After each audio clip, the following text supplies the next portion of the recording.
সুপ্রিয় বাগানপ্রেমী ভাই বোনেরা, আশা করি সবাই ভালো আছেন এবং সুস্থ আছেন। প্রতিবারের মতো এবারও আমি আমার বাগানে চাল কুমড়ার গাছ রোপণ করেছি। আপনারা সবাই জানেন, আগের ভিডিওতে আমি আপনাদের সাথে শেয়ার করেছি যে আমি আমার বাগানে চাল কুমড়ার গাছ করেছি। চাল কুমড়া আমার কাছে মনে হয় অনেক অনেক স্বাদের একটি সবজি।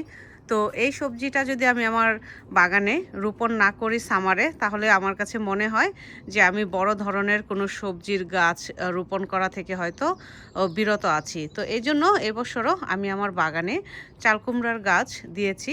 তো মোটামুটি আমার কাছে এই মুহূর্তে চাল কুমড়ার গাছ আছে 6টি। তো 6টির চারা আমি রোপণ করেছি। এখানে আপনারা যেই চারাগুলো দেখতে পাচ্ছেন, এখানে আছে লাউয়ের চারা, চাল কুমড়ার চারা, তারপর আছে করলার চারা, সিমের চারা, বিভিন্ন ধরনের চারা। তো আজকের এই ভিডিওতে আমি আপনাদের সাথে শেয়ার করব যে আমরা কিভাবে চাল কুমড়া গাছের যত্ন করে অধিক ফলন পেতে পারি এবং চাল কুমড়া গাছের কিভাবে যত্ন নিলে চাল কুমড়া গাছগুলো খুব দ্রুত বড় হবে এবং পাতা হলুদ হয়ে যাবে না। তো সব বিষয় থাকছে আজকের এই ভিডিওতে। তো তার আগে আমি আপনাদের সাথে একটু শেয়ার করি এই পাশটাতে। চলুন দেখি আমার চাল কুমড়া গাছের আপডেট। তো এখানে আমি একটা চাল কুমড়ার গাছ দিয়েছি। এই যে দেখুন, একটু খেয়াল করলে দেখবেন, এই যে এই পাশটাতে আমার একটা চাল কুমড়ার গাছ, এটা মোটামুটি অনেক বড় হয়ে গেছে এবং এই যে দেখুন গিটে গিটে চাল কুমড়ার ফুল আসা শুরু করে দিয়েছে। তো এই চাল কুমড়া গাছটা এত বড় হওয়ার কারণ কি সেটাই বলছি। এই চাল কুমড়া গাছটা আমি যখন মাটিতে রোপণ করেছিলাম, আমি মাটিতে ভালোভাবে সব ধরনের জৈব সার দিয়ে, যেমন গোবর সার, ফিশ ব্লাড অ্যান্ড বোন, তারপরে অ্যাপসম সল্ট, চিকেন ম্যানিওর, এগুলো দিয়ে আমি মাটিটা ভালোভাবে প্রিপেয়ার করে আমি এই গাছটা এখানে রোপণ করি। রোপণ করার পর এই যে দেখুন গাছটার এখন কি পরিমাণে দ্রুত এই গাছটা বাড়ছে।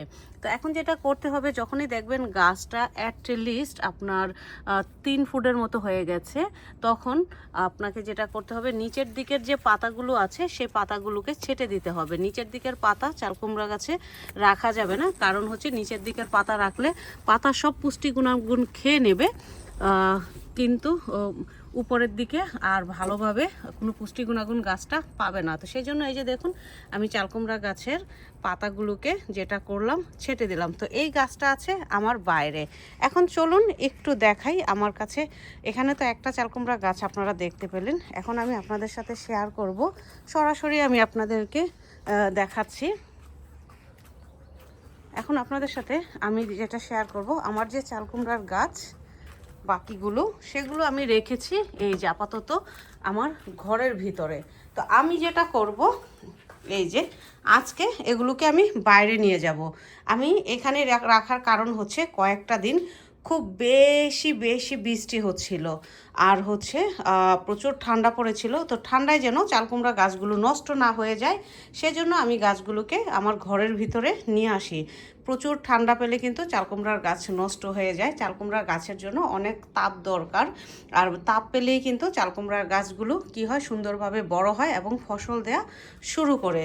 তো এখন এখানে দেখুন আমার কাছে কতগুলো চাল কুমড়ার গাছ আছে, একটু শেয়ার করি। এখানে এই যে এই গাছটা, এই যে এখানে একটা আছে, এই পাশে একটা, এই পাশে একটা আছে, দেখতে পাচ্ছেন।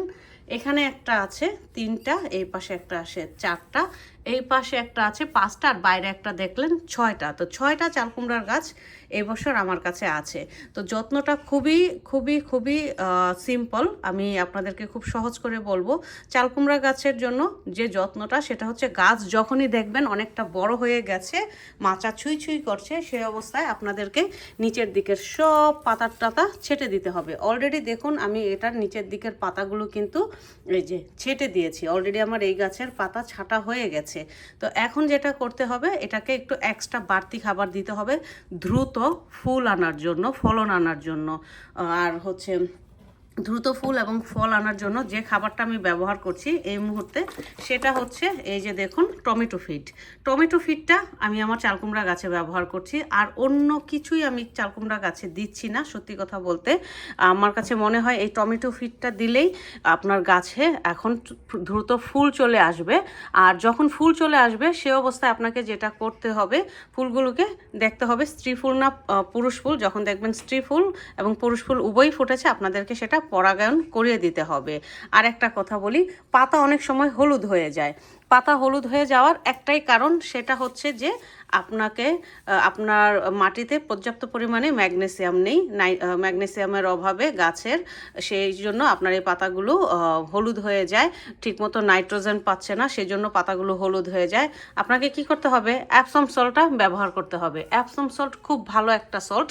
আপনি যদি আপনার গাছে অ্যাপসম সল্ট ব্যবহার করেন, বিশ্বাস করেন আপনার গাছের পাতা একটাও হলুদ হবে না, সব এই যে এরকম সবুজ থাকবে।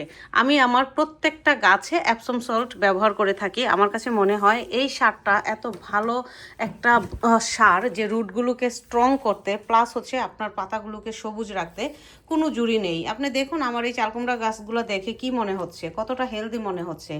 এই হেলদির একটাই কারণ, সেটা হচ্ছে আমি একদম শুরু থেকে আমার এই গাছগুলোর যত্ন নিই। আগেই বললাম, গাছ রোপণের আগে আমি ভালো করে গোবর সার মিশিয়ে মাটিতে গাছ রোপণ করি, তারপর অ্যাপসম সল্ট দেই, টমেটো ফেট দেই।